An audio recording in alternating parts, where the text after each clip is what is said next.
Hello, my Bear Cub friends. This is Miss Tricia, and I'm here today to share with you one of my favorite books, Giraffes Can't Dance.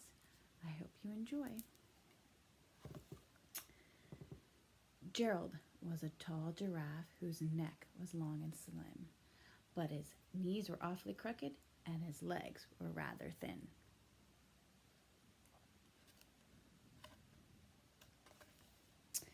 He was very good at standing still and munching shoots off trees, but when he tried to run around, he buckled at the knees.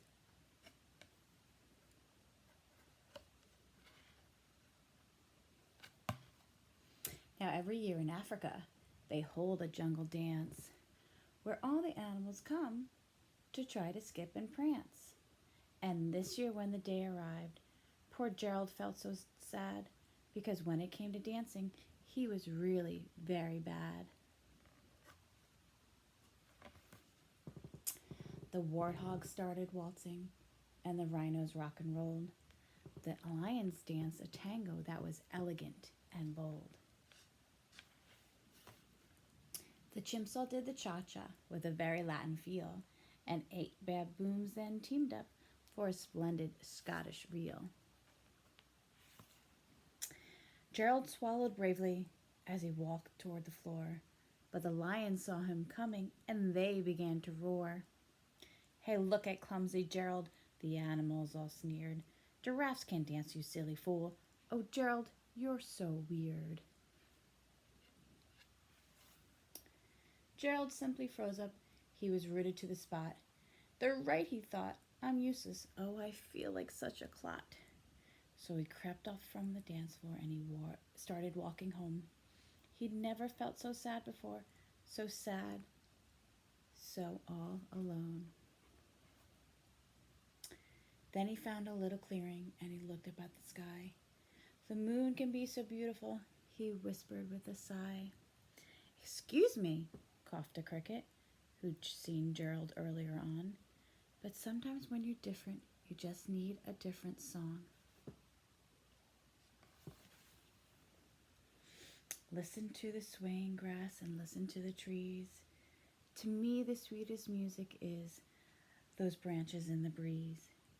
So imagine that the lovely moon is playing just for you. Everything makes music if you really want it to.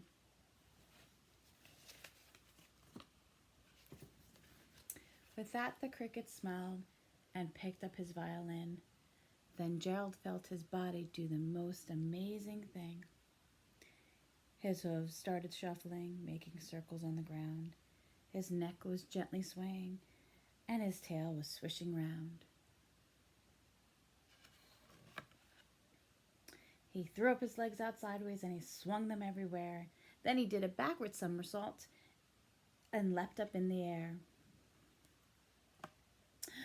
Gerald felt so wonderful, his mouth was open wide. "I am dancing, yes, I'm dancing, I am dancing," Gerald cried. Then one by one, each animal who'd been there at the dance arrived while Gerald boogied on and watched him quite entranced. They shouted, "It's a miracle. We must be in a dream. Gerald's the best dancer that we've ever seen."